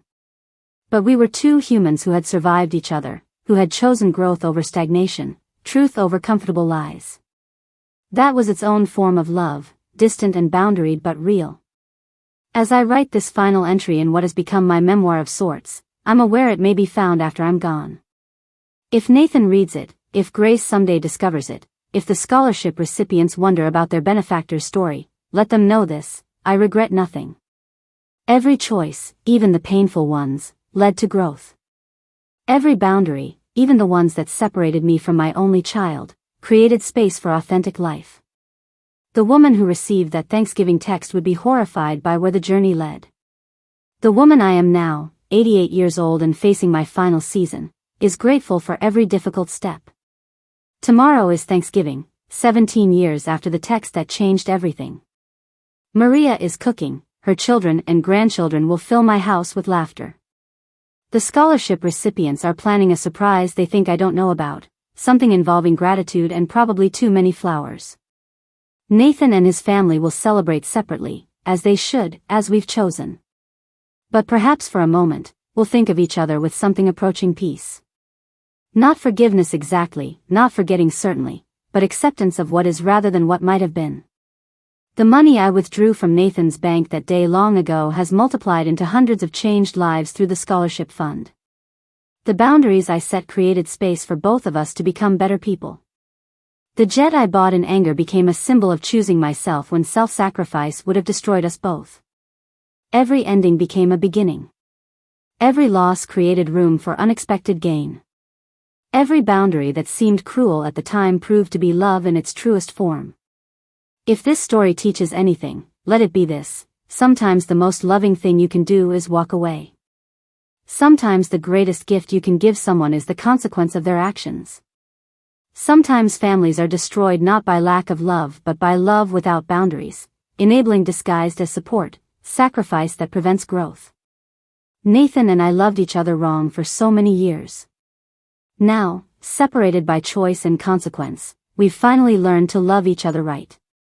From a distance. In silence. But with genuine wish for each other's well-being. That's more than many families achieve even living under the same roof. It's not the ending anyone would choose, but it's the ending that chose us through our choices. And against all odds, it's enough. Up next, you've got two more standout stories right on your screen. If this one hit the mark, you won't want to pass these up. Just click and check them out.